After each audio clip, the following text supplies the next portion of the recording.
Bonsoir.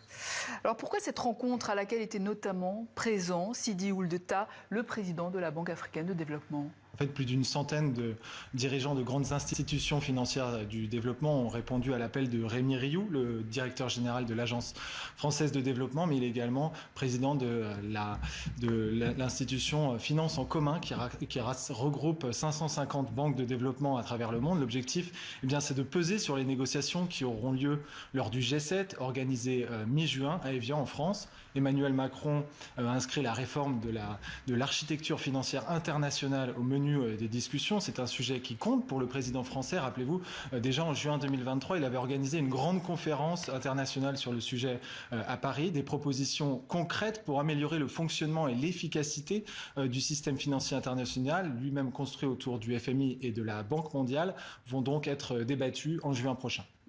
L'action et l'impact de ces bailleurs de fonds sont d'ailleurs de plus en plus critiqués sur le continent. Effectivement, et cela ne date pas d'hier. On se souvient notamment des cures d'austérité, des plans d'ajustement structurel des années 1980, puis des années 2000. Mais les critiques se sont accentuées ces dernières années. Le FMI et la Banque mondiale ont été créés au lendemain de la Seconde Guerre mondiale.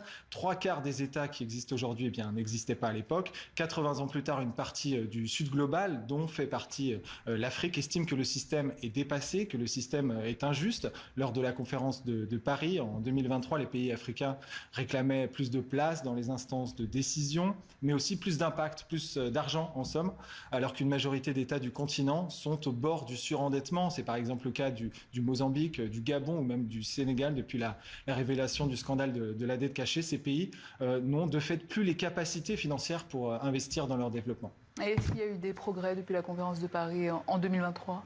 Oui, quelques-uns. Par exemple, l'Afrique a obtenu un 3e siège au sein du conseil d'administration du FMI. Ajay Banga, le nouveau président de la Banque mondiale, a entamé une réforme profonde de l'institution. Il veut une better and bigger bank. Cela veut dire la rendre plus efficace, avec une capacité d'action élargie. In fine, ces institutions financières, qu'elles soient internationales ou africaines, elles ambitionnent de financer plus de projets, car les besoins sont de plus en plus grands, notamment pour lutter contre le changement climatique.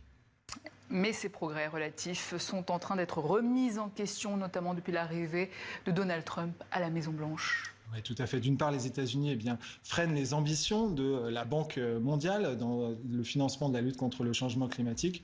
Et puis, d'autre part, la plupart des pays développés font face à des fortes contraintes budgétaires et c'est en général l'aide au développement qui est la première à en faire les frais. Selon l'OCDE, les montants consacrés à l'aide au développement ont baissé d'1/4 entre 2024 et 2025. C'est un record, c'est historique.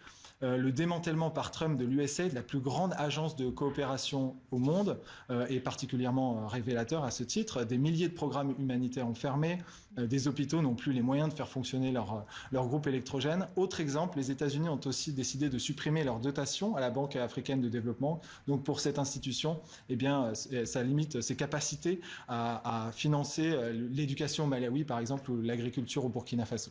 La Banque africaine de développement estime que les besoins de financement de l'Afrique ne sont pas satisfaits. Il manquerait environ 400 milliards de dollars chaque année pour les infrastructures ou le financement des PME, par exemple. Comment résoudre alors l'équation ? Écoutez, il faut comprendre déjà comment fonctionnent les banques de développement.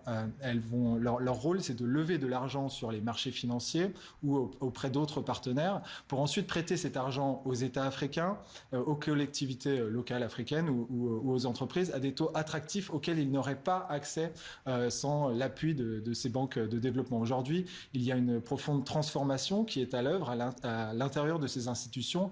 Elles sont plus contraintes, elles doivent donc apprendre à faire plus avec moins. Cela passe par de l'innovation financière, mais aussi la mobilisation du secteur privé. Et ça, c'est nouveau. Elle développe des systèmes de garantie pour réduire le risque, qu'il soit réel ou supposé, qui est généralement associé aux investissements en Afrique.